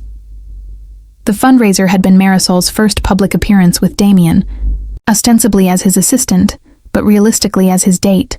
They'd tried to be discreet, professional, but their chemistry was hard to hide. "What kind of questions?" "About your hiring, about whether Damien's judgment is compromised, about whether this is appropriate." Patricia's expression was sympathetic. "I've worked for Damien for 8 years. I've never seen him this happy. But the board, they're going to make this difficult." The meeting was in Damien's downtown office, in the sleek conference room Marisol had glimpsed during her first visit. She wasn't supposed to be there, but Damien insisted. "This concerns you. You deserve to be present," he said firmly. 12 board members sat around the table, their expressions ranging from curious to hostile. At the head sat Marcus Brennan, the board chairman and one of Damien's early investors. "Damien," Marcus began, his tone carefully neutral, "we need to discuss your recent personal decisions." "You mean Marisol?" Damien's voice was calm but held an edge. "Say what you mean, Marcus." "Fine. We're concerned about your relationship with Ms. Chen. She was hired under unusual circumstances, lives on your property, and now you're romantically involved. It looks improper. It raises questions about your judgment. Marisol was hired because she's exceptionally capable, and I needed help managing my personal life. Our relationship developed after she was employed, not before." Damien's jaw tightened. "And my personal life is not board business. It is when it affects the company," another board member, Helen Zhao, interjected. "You've restructured your entire schedule, turned down key networking opportunities, and spent company resources on Ms. Chen's mother's medical care. Ms. Chen's mother's care is a standard healthcare benefit extended to family members of employees," Damien countered. "And restructuring my schedule has made me more effective, not less. I'm sleeping better, thinking clearer, and actually present in meetings instead of half-dead from exhaustion." "You've changed," Marcus said. "We're not saying it's necessarily bad, but it's sudden. And this woman, her name is Marisol." Damien's voice went cold. "And you'll address her with respect, or this meeting is over." Marisol had been sitting silently, feeling like an exhibit in a museum. But now she spoke up. "If I may?" All eyes turned to her. She'd dressed professionally, prepared for this, but the weight of their judgment was still heavy. "I understand your concerns," she said carefully. "This situation is unconventional, but I want to be clear. I have never asked Damien for anything beyond fair compensation for my work. The job offer came from him, yes, but I've earned my position through my work. I've streamlined his schedule, improved his work-life balance, and made sure he's taking care of his health. If anything, I've made him a more effective CEO. And the romantic relationship?" Helen asked, not unkindly. "Developed naturally over time. We tried to resist it precisely because of these complications, but feelings aren't always convenient." She looked at Damien, then back at the board. "I'm not here to take advantage of anyone. I'm here because I'm good at what I do, and because I care about Damien as a person, not as a bank account." "The optics are still problematic," another board member said. "A billionaire CEO and his live-in assistant? The media will have a field day." "Then let them," Damien said flatly. "I'm not ending my relationship with Marisol to appease gossip columns, and if the board has a problem with that, we can discuss my contract terms." The room went silent. Threatening to leave was a bold move. Damien was the face of the company, the driving force behind its success. Losing him would be catastrophic for Holt Technologies. Marcus sighed. "No one's asking you to leave, Damien. We're asking you to be careful, to consider how this looks, to protect yourself and the company. I am being careful. Marisol has her own legal representation, an employment contract that protects her regardless of our personal relationship, and complete professional autonomy. I'm not some naive kid being taken advantage of. I'm a grown man who's chosen to be with someone remarkable." His voice softened. "She makes me better. And isn't that what you all want? For me to be the best version of myself?" Helen exchanged glances with Marcus, then nodded slowly. "If this is what you want, we'll support you. But Damien, be smart about this. Make sure everything is documented, legal, protected, for both your sakes." "Already done," Damien assured them. The meeting concluded with tension still hanging in the air, but no ultimatums issued. As they left, Marisol felt the weight of scrutiny that would follow them now. Their relationship was no longer just theirs. It was board business, potential PR crisis, public interest. In the elevator down, Damien took her hand. "I'm sorry you had to sit through that. It's okay. They're looking out for you. They're treating you like a gold digger and me like an idiot. It's not okay." He squeezed her hand. "But thank you for handling it with such grace. You were perfect in there. I was terrified. You didn't show it." The elevator doors opened, and he led her to his car. "Want to get out of here? Go somewhere they can't judge us?" "Where?" "I know a place." He drove them to Discovery Park, to a secluded beach where the Olympic Mountains stretched across the horizon. They walked along the shore, hand in hand, the November wind cold but bracing. "I didn't mean for this to get so complicated," Damien said. "I just wanted to help you. Then I wanted to be near you. Then I couldn't imagine my life without you in it." "I know. I feel the same way." Marisol stopped, turning to face him. "But Damien, we need to talk about what happens if this doesn't work out." "It will work out. But if it doesn't, if we try and fail, if this ends badly, I need to know I won't lose everything. That my mother will still be cared for. That I'll have some stability." He cupped her face gently. "I already told you, your mother's care is guaranteed regardless of our relationship. But if you need more reassurance, I'll set up a trust fund for her medical expenses, irrevocable in her name, managed independently. You'll have a severance package in your employment contract that guarantees 6 months' salary and housing, even if things end." "Is that enough?" Tears pricked her eyes. "You'd do that? I'd do anything to make you feel secure enough to love me without fear." His voice was raw with honesty. "Because I'm falling in love with you, Marisol. Maybe already have fallen. And I need you to know that you're safe with me. Always." "I'm falling in love with you too," she whispered. "It terrifies me." "Good. It terrifies me too. That means it matters." He kissed her then, soft and sweet, on a beach where no board members or lawyers or complications could reach them. Just two people who'd found each other in the midst of struggling, who'd chosen to be brave enough to try. When they finally pulled apart, Marisol smiled. Your board is going to hate that I'm making you take afternoons off to walk on beaches. My board can deal with it. I'm a better CEO when I'm happy, and you make me happy. They walked back to the car as the sun set, painting the sky in shades of gold and pink. Marisol's phone buzzed with a text from her mother. How did the meeting go? Are you okay? Better than okay, she typed back. I'll tell you everything tonight. Bring that young man of yours. I want to hear his side too. Marisol showed Damien the text. He grinned. Your mother wants to interrogate me? Apparently. Think you can handle it? For you? I can handle anything. Chapter 10. Thanksgiving.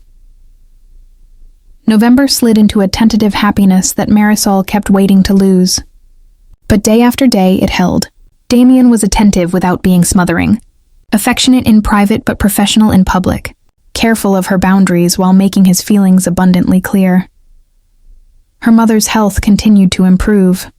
Not a cure, not remission, but stable. Better than anyone had hoped. The doctors were cautiously optimistic, talking about quality of life and precious time rather than imminent goodbyes. It's the treatment, Dr. Sarah said during a follow-up appointment. But it's also the reduced stress. She's not worrying about bills or you working yourself to death. Peace of mind is powerful medicine. Thanksgiving approached, and Marisol realized she had no idea what Damien's plans were. When she asked, he looked surprised. I hadn't thought about it honestly. Usually I just work through holidays. Absolutely not. Marisol put her hands on her hips. You're taking Thanksgiving off. We're having dinner, with actual food and gratitude and everything. Who's we? You, me, my mom, and your sister if she'll come? Damien's face lit up. You think Maya would come? Call her and find out. He did, right then, and Marisol listened to the conversation with a smile. It was clear how much Damien loved his younger sister, how guilty he felt about not being present, how much he wanted to reconnect. She said yes, he announced after hanging up, looking like a kid on Christmas morning. She's flying in Wednesday night. She'll stay through the weekend. Perfect. Then I'm cooking Thanksgiving dinner. A real one. You don't have to. I want to. It'll be fun. And it would be. Cooking for people she loved. Creating the kind of family gathering she'd missed during her years of endless work. Maya Holt arrived Wednesday evening, a whirlwind of energy and warmth. She was 26 with Damien's gray eyes but a more open, expressive face. She hugged her brother fiercely, then turned to Marisol. So you're the miracle worker who's made my brother human again. Marisol laughed. I don't know about that. He's smiling. He took 2 weeks off work to be here for Thanksgiving. He's texting me dad jokes at random hours. Maya grinned. Whatever you're doing, keep doing it. They spent the evening getting to know each other, and Marisol was charmed by Maya's openness, her intelligence, her clear love for her brother despite years of distance. When Maya met Isabel the next day, the two bonded instantly over stories of stubborn children who worked too hard. I tried to make him rest when he was younger, Maya told Isabel, but he was always working, always trying to prove something. I'm glad he finally found someone who can make him stop. My Marisol is the same way, Isabel said. Maybe they're good for each other. Two stubborn people learning to rest together. Thanksgiving morning, Marisol woke early to start cooking. She found Damien already in the kitchen, coffee made, vegetables laid out. Thought you might need help, he said. You're not working today. Doctor's orders, well, assistant's orders. I'm not working. I'm helping my girlfriend cook. That's allowed, right? Girlfriend? The word sent warmth through her chest. Allowed. But you follow my instructions. They cooked together, and it was surprisingly fun. Damien was terrible at peeling potatoes, but excellent at following recipes. He taste-tested everything, making Marisol laugh with his exaggerated reactions. Maya wandered in around 9, stealing samples and telling embarrassing stories about Damien's childhood. He once tried to fix Mom's car engine without any training, Maya said, laughing. He was 15, watched some YouTube videos, and was convinced he could do it. Completely destroyed the alternator. In my defense, I learned from that mistake, Damien protested. I learned to hire professionals. Or date someone who can actually cook, Maya teased, winking at Marisol. By early afternoon, the kitchen smelled like a dream. Turkey, stuffing, roasted vegetables, pumpkin pie. They set the table in the formal dining room, though Marisol insisted on including Isabel's favorite tablecloth, which she'd brought from their old apartment. When they all sat down, Isabel in a wheelchair but looking more vibrant than she had in months, Damien raised his glass. "I want to make a toast," he said.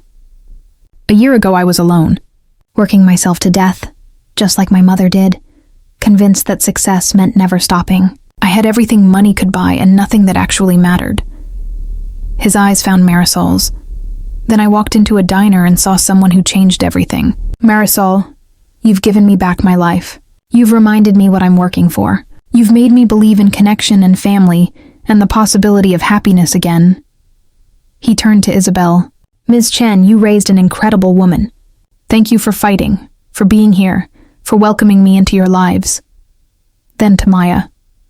"And little sister, thank you for never giving up on me, even when I was terrible at staying in touch. I love you. I'm going to be better." "You already are better," Maya said, her eyes bright with tears. "I've never seen you this happy, Damien.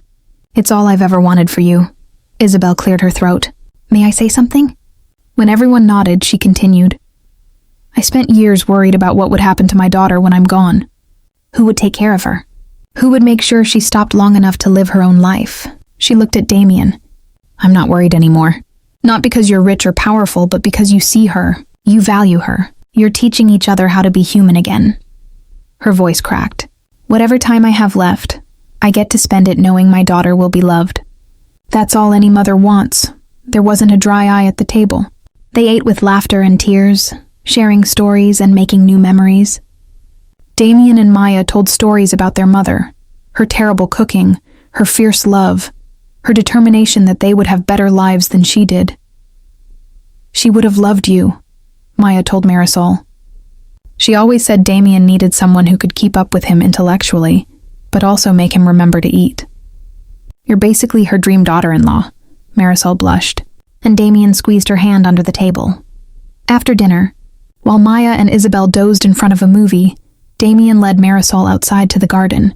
The November evening was cold but clear, stars bright overhead. "Thank you," he said softly, "for today, for all of this. You don't have to thank me for cooking dinner. I'm not thanking you for the dinner. I'm thanking you for giving me a family again, for making this house feel like a home." He pulled her close. "I love you, Marisol. I know it's only been a couple months, but I'm sure. I love you. I love you too." The words came easily, naturally. She'd known for weeks but hadn't dared say it.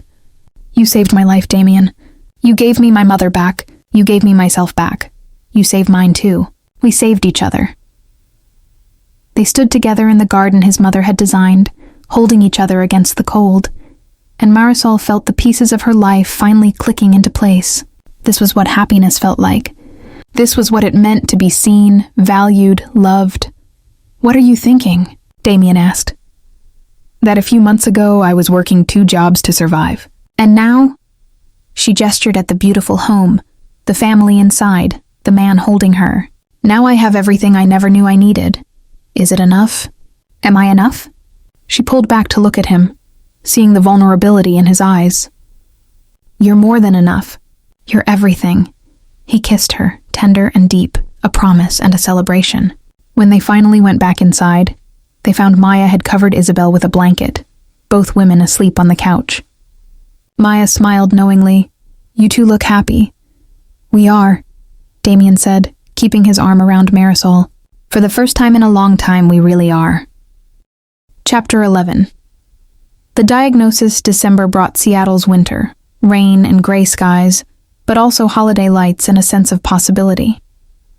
Marisol had settled fully into her role, managing Damien's life with increasing confidence while building a relationship that felt both solid and terrifying in its intensity. Maya had stayed an extra week after Thanksgiving, reluctant to leave the family she'd found. "Promise you'll come to San Diego for Christmas." She'd made them swear before flying home. Damien had agreed immediately, already planning how to make it special for Maya, for Isabel, for Marisol. He was different now, still driven, still brilliant but balanced, human but life. As Marisol had learned, rarely stayed simple for long. It was a Tuesday morning when she got the call from Dr. Sarah. Her mother had gone in for her regular scan the day before. Marisol, can you come to my office? I'd like to discuss your mother's results in person. The tone said everything. Good news came over the phone. Bad news required a face-to-face conversation. I'll be there in 20 minutes. Damien, working in his home office, looked up immediately at her tone. What's wrong? I don't know yet. Dr. Sarah wants to see me. About my mom's scans. I'm coming with you. You don't have to. I'm coming. His tone left no room for argument. They drove in tense silence. Marisol's mind was racing through possibilities, each worse than the last. The treatment had been working. Isabel had been stable, improving even. This couldn't be bad news. It couldn't be. Dr. Sarah's expression when they arrived confirmed her fears. She gestured them into her office, her normally warm demeanor subdued. I wish I had better news, she began. The scans show that the cancer has progressed, significantly. The immunotherapy was working for a while, but the cancer has adapted, become resistant. Marisol felt Damien's hand find hers, grounding her. What does that mean? In terms of time? It's hard to say precisely. Maybe 2 months, perhaps 3 if we try more aggressive treatment. But the quality of life would suffer. Dr. Sarah's voice was gentle. I'm sorry, Marisol. We gave it our best fight. What about the clinical trial you mentioned? The experimental treatment? She doesn't qualify anymore. Her overall health has declined too much. I'm sorry, the room seemed to tilt. 2 months. 3 if they were lucky. After everything, the treatments, the hope, the brief respite, they were back to counting down days. Does she know? Marisol managed. I told her an hour ago. She asked me to speak with you next. She's in her room if you want to see her. Marisol stood on shaking legs. Damien rose with her, steady when she wasn't. They walked to Isabel's room like automatons, and Marisol paused outside the door, trying to compose herself. I can't do this, she whispered. Yes, you can, and you don't have to do it alone. Damien squeezed her hand. I'm right here. Isabel was sitting up in bed, looking surprisingly calm. When she saw Marisol's face, she opened her arms. Come here, mija. Marisol collapsed into her mother's embrace, sobbing. I'm sorry. I'm so sorry. I thought we had more time. We do have time. Not as much as we'd hoped, but some. And we're going to make it count. Isabel stroked her daughter's hair. No more treatments, baby. No more hospitals unless absolutely necessary. I want to go home. I want to spend Christmas with you and Damien and Maya. I want to live. Really live. For however long I have left. But there has to be something there isn't. And that's okay. Isabel's voice was steady, accepting. I've had a good life. I raised a beautiful daughter who's found love with a good man. I've seen you happy. That's more than many mothers get. Damien stepped forward. Ms. Chen, whatever you need for your final months. Hospice care, pain management, making memories. I'll make it happen. You won't spend your last days in a hospital. You'll be surrounded by people who love you. Isabel reached for his hand. Thank you. For everything you've done for us. For loving my daughter the way she deserves. It's been my honor.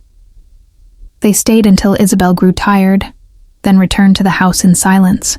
Once inside, Marisol finally broke. Great heaving sobs that shook her entire body. Damien held her through it all, not offering empty platitudes, just being present. I thought we'd beaten it, Marisol gasped. I thought the treatment was working. It did work. It gave you more time together, time to make memories without the constant panic of survival. He pulled back to look at her. That's not nothing, Marisol. These past months, you've been able to be her daughter, not just her caretaker. That's a gift. It's not enough. It never would have been. There's never enough time with the people we love. His voice was rough with his own grief, but we make the most of what we have. We love them fiercely until we can't anymore. Over the next week, they focused on making Isabel comfortable. Damien converted the downstairs apartment into a warm, inviting space filled with her favorite things. He hired a full-time hospice nurse, arranged for friends to visit, created a schedule that ensured Isabel was never alone, but also had privacy when she needed it. Marisol watched him orchestrate all of this with quiet efficiency, never making a show of it, never expecting gratitude, just doing what needed to be done because he could, because he cared, because this was who he was.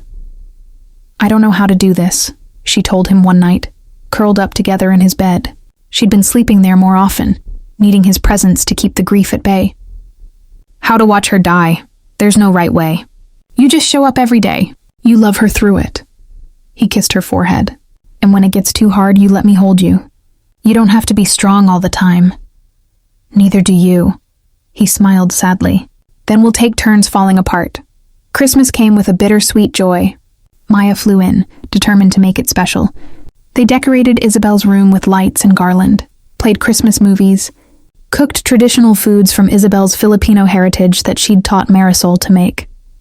On Christmas Eve, they gathered around Isabel's bed, Marisol and Damien, Maya, and a few close family friends. Isabel looked fragile but content, surrounded by love. "I want to say something," she announced. "I don't know how many more chances I'll have to say this." She looked at each person in turn. "Thank you for making my last months beautiful, for loving my daughter, for being the family I always wanted for her." Her eyes settled on Damien. "And you take care of her. Make sure she keeps living, not just surviving. Make sure she knows she deserves every happiness." "I will," Damien promised, his voice thick. "I love her more than anything." "I know you do," Isabel smiled. "You can love her enough for both of us." That night, after everyone had left, Marisol lay next to her mother in the hospital bed Damien had set up, holding her hand like she had when she was a child. "I'm scared," Marisol whispered. "I know, baby, but you're going to be okay. You have Damien. You have Maya. You have a whole life ahead of you." Isabel squeezed her hand weakly. "Promise me something. Anything. Promise me you'll let yourself be happy. That you won't feel guilty for living when I'm gone. That you'll marry that man and have babies and build a beautiful life." Her voice was fading but fierce. "Promise me, Marisol." "I promise, Mama. I promise." "Good girl." Isabel's eyes drifted closed. "I love you so much. You were the best thing I ever did. I love you too, so much." They fell asleep like that, mother and daughter, holding on to each other for as long as they could. Chapter 12. Letting Go. Isabel Chen passed away on January 3rd, peacefully in her sleep, with Marisol holding her hand. The hospice nurse said she'd simply stopped breathing. No pain, no struggle. Just a gentle release from a body that had fought as long as it could. Marisol was numb. She'd known this was coming, had been preparing for months.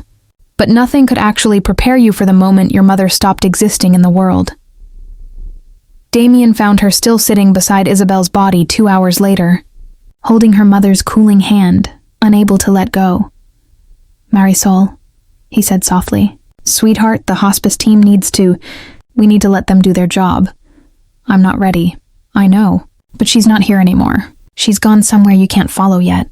He knelt beside her, "and she wouldn't want you to sit here in pain. She'd want you to start living, like you promised her. I don't know how to do this without her. One breath at a time, one moment at a time, and you're not doing it alone." He gently pried her fingers from Isabel's hand. "Come on, let them take care of her now." The next days were a blur of arrangements and decisions. Damien handled most of it, shielding Marisol from the logistics while keeping her involved in what mattered. They planned a funeral that honored Isabel's life, full of music and flowers and stories, more celebration than mourning. Maya flew back immediately, becoming Marisol's shadow, making sure she ate and slept and didn't disappear too far into her grief. The two women had become close over the past months, and now Maya's presence was a lifeline. "My brother loves you so much," Maya said one evening, finding Marisol crying in the garden. "I've never seen him like this with anyone. You've changed his life." "He changed mine first." Marisol wiped her tears. "I don't know what I'd do without him right now." "You're never going to have to find out. He's not going anywhere." The funeral was beautiful and heartbreaking. Friends from Isabel's old jobs came, former neighbors, the nurses who'd cared for her. Each person shared a story, painting a picture of a woman who'd been strong and funny and determined to give her daughter a better life than she'd had. Damien spoke, though Marisol hadn't asked him to. He talked about his own mother, about the parallel paths they'd walked, about how Isabel had welcomed him and let him be part of her family in her final months. She taught me that it's never too late to build family, he said, his voice steady despite the emotion in his eyes. That love doesn't require blood, just willingness to show up. I'll spend the rest of my life grateful that I got to know her, even briefly, and I'll spend the rest of my life honoring her by loving her daughter the way she deserved to be loved. When it was Marisol's turn to speak, she nearly couldn't, but she thought of her promise, to live, to be happy, to not let grief consume her, and found her voice. My mother worked 3 jobs to put me through college, she began. She sacrificed everything so I could have opportunities she never did. And in the end, I was working 2 jobs to try to give her a few more months of life. She looked at Damien. But then someone reminded me that survival isn't the same as living. That sometimes accepting help isn't weakness, it's wisdom. My mother got to spend her final months at peace, surrounded by love, knowing I was happy. That's the greatest gift anyone could have given us. After the funeral, after the reception, after everyone had left, Marisol stood in the garden alone. The January rain was soft and she tilted her face up to it, feeling it wash away the makeup and tears and exhaustion. She's really gone, she said to the empty air. Yes. Damien's voice came from behind her. She hadn't heard him approach, but she's also everywhere. In you, in the lessons she taught, in the love she gave. I miss her so much already. I know. You will for a long time, maybe forever. He wrapped his arms around her from behind. But you'll also keep living. You'll laugh again. You'll find joy again, because that's what she wanted. How did you do it? When your mother died? Badly at first. I threw myself into work, into building the company, into anything that would distract me from the pain. He turned her to face him. But that's not really living. That's just surviving. You taught me that. So now I'm going to teach you. We're going to grieve, but we're also going to live. We're going to honor them by being happy. Marisol leaned into him, drawing strength from his steady presence. I don't know who I am without being her daughter, without that driving me. You're Marisol Chen. You're brilliant and strong and stubborn. You're the woman I love. You're someone with a whole future ahead of you. He cupped her face. And you get to decide what that future looks like now. No more survival mode, just living. Over the next weeks, Marisol slowly emerged from the fog of grief. She kept working. Managing Damien's life had become natural, purposeful. But she also started painting again, a hobby she'd abandoned years ago. She reconnected with old friends, went to movies, let herself feel things other than constant worry. Damien was patient through all of it, the good days and the bad, the moments when she was okay, and the nights when she sobbed for hours. He never tried to fix her pain, just held space for it. One evening in late January, they were cooking dinner together. It had become their ritual, this shared time in the kitchen, when Damien suddenly went still. I need to ask you something, he said. Okay? Move in with me, officially, not as my employee who lives in the guest house, but as my partner who shares my life. He set down his knife. I know the timing might seem off, with everything you're going through. But life is short, Marisol. We both know that too well, and I don't want to waste time pretending we're not building a life together. Marisol's heart stuttered. You want me to move in? I want more than that, eventually. But I thought we'd start with this. He smiled nervously. Unless you need your own space? I don't want to pressure you. Yes. The word came out before she could overthink it. Yes, I want to move in with you. I want to build a life with you. His smile was radiant. Yeah? Yeah. She crossed to him, wrapping her arms around his waist. My mother was right. You're good for me. We're good for each other. We really are. He kissed her, soft and sweet. I love you, Marisol. Every stubborn, brilliant, beautiful part of you. I love you too. Thank you for seeing me when I was invisible, for saving me when I was drowning, for teaching me how to live instead of just survive. We saved each other, he corrected. You taught me how to be human again, how to value rest and connection and the things that actually matter. They stood in the kitchen, holding each other, and Marisol felt something shift inside her. The grief was still there, would always be there. but so was hope. So was love. So was the possibility of a future she'd never dared imagine. "What are you thinking?" Damien asked. "That a year ago I said I worked 2 jobs to survive, and you made me your only job, taking care of me, protecting me, loving me." She pulled back to look at him. "Now I want to make you my only job, not professionally but personally, taking care of you, protecting you, loving you back. I like the sound of that." He kissed her forehead. "We'll take care of each other. Deal." The log. 1 year later. The Isabel Chen Medical Access Foundation's first annual gala was held at a downtown Seattle hotel, and Marisol was nervous. "You look beautiful," Damien assured her, adjusting his tie in their bedroom mirror. They'd gotten married in a small ceremony the previous fall. Just Maya, a few close friends, and a sense of rightness that had made Marisol cry happy tears. "And you're going to be amazing tonight. I'm introducing the keynote speaker. What if I mess up? You won't. But even if you do, everyone there loves you and believes in this foundation." He kissed her cheek. "Besides, the keynote speaker is pretty forgiving." Maya burst in without knocking. She was staying with them for the week, helping organize the gala. "Ready? The car's here. Oh, you two look gorgeous. Very power couple." "We are a power couple," Damien said, winking at Marisol. The gala was magnificent. Hundreds of people had come to support the foundation. Tech executives and healthcare workers, former patients and grateful families. In its first year, the foundation had helped cover medical expenses for over 300 families, preventing the kind of debt spiral Marisol had experienced.